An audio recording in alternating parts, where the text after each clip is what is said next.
élèves soient là. Haïti a une histoire très longue, très intéressante, mais c'est une histoire d'amitié et de différentes situations qui sont passées aussi avec la France. Donc je vais donner la parole, je ne sais pas si Chalal, d'accord, au docteur Claudel Mézilas, premier secrétaire de l'ambassade de Haïti, qui va vous présenter un petit peu ce festival et présenter un peu ce beau pays qu'est Haïti. Vous savez que nous avions eu le Baloton avec deux amis qui sont Evans et Maria Carmelita, qui avaient fait une collecte de ballons pour les enfants d'Haïti. Evans et Maria Carmelita actuellement sont dans leur pays en train de distribuer ce que vous nous avez apporté. Donc nous continuons avec cette amitié qu'il y a entre l'Alliance, Haïti, la France, le Mexique. Donc je cède la parole au docteur Claudel Mézilas. Bienvenue à tous.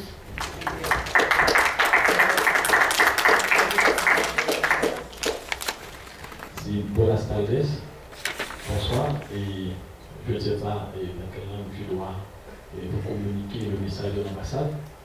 D'abord, je tiens à féliciter et remercier Madame Mariana Caxor d'avoir pu rendre possible ce festival et la possibilité en Haïti. Y su título es Arte Haitiano Otra Mirada. Entonces, el propósito es dar a conocer el arte, la pintura haitiana, por eso voy rápidamente a leer lo que he escrito. Al nombre del embajador y todo el personal de la Embajada de Haití en México, les deseo la más cordial bienvenida a este evento cultural artístico sobre Haití. Por una razón ajena a su voluntad, el embajador, su excelencia Guillamot, no puede estar aquí hoy, esta noche, para compartir con ustedes este evento tan significativo para Haití.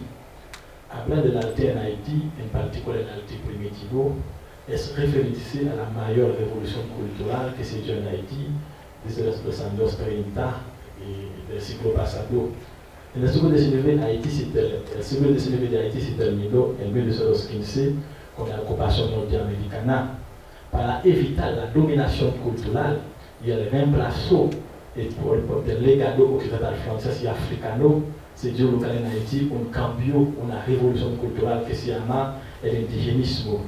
Si en el siglo XIX la identidad de Haití se declinó en lo político por su revolución, sin embargo, a partir de la movilización cultural contra la ocupación norteamericana en 1915, la definición de la identidad nacional de Haití pasó de lo político a lo etnológico a lo cultural.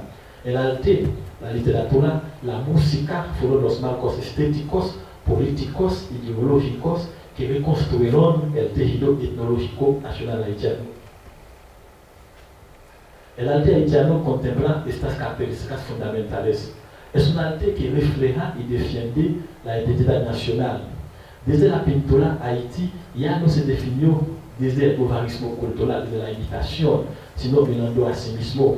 En el siglo XIX, el intelectual haitiano miró hacia Europa para definirse, mientras con el movimiento indigenista, con la pintura primitiva, el intelectual mira hacia sí mismo, hacia su folclore, hacia su tradición y sus cultos. El arte haitiano surge en un contexto de cambio estético en Europa, con Picasso, con el marco del cubismo, con el surrealismo, con André Breton, en México con el moralismo de Diego de Rivera, en Brasil con el movimiento de antropofagia y con el movimiento de la negritud en Francia y en las Antillas. También el arte popular haitiano refleja el sufrimiento, el dolor, la resistencia del pueblo. Es un arte de contestación, de crítica social, refleja la política de los de abajo, de los subalternos, como diría Gramsci. El arte nacional haitiano no hace sino reflejar las estructuras profundas del imaginario colectivo haitiano, surge de las profundidades del pasado colonial como una forma de supervivencia. Por su parte, el pueblo haitiano transforma el tiempo profano de la miseria en tiempo sagrado del baile, de las músicas, de los mitos. Es decir, la pintura representa esta transición de lo profano a lo sagrado para superar la situación de los del país. Hay dos temas que atraviesan el arte haitiano, son la raza y el vudú. Y precisamente lo que va a dar un empuje muy importante al arte haitiano fue la visita de André Breton, como lo conocemos, que fue el padre del surrealismo.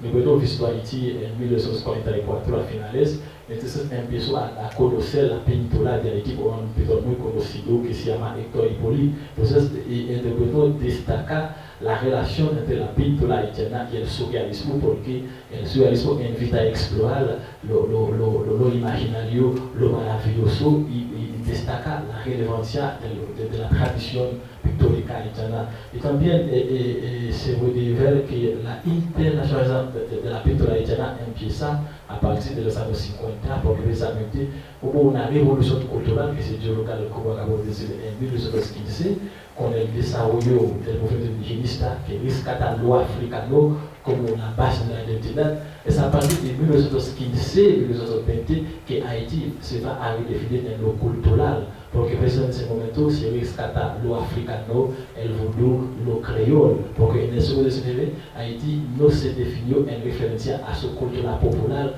porque en el siglo XIX las culturas populares africanas no fueron valoradas. Entonces, a partir de ese momento se ha visto precisamente un cambio radical en la estética.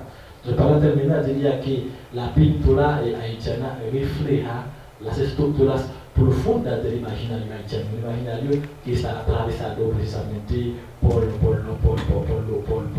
imaginario, por lo maravilloso, por lo estético y todo eso, y la pintura precisamente establece este vínculo entre lo real y lo surreal, y por eso en la dinámica haitiana no hay esta oposición entre lo real y lo surreal, y por eso el gran escritor cubano que se llama Alejo Carpentier habla de lo real maravilloso, como de esta relación entre lo real y lo maravilloso, y toda la pintura, el arte, precisamente la pintura, refleja esta dialéctica entre lo real y maravilloso, y Robert Dufour representa, uno de los pintores que se van a ver, representa precisamente uno de estos pintores que ha desempeñado un papel central en la literatura haitiana, en la pintura haitiana.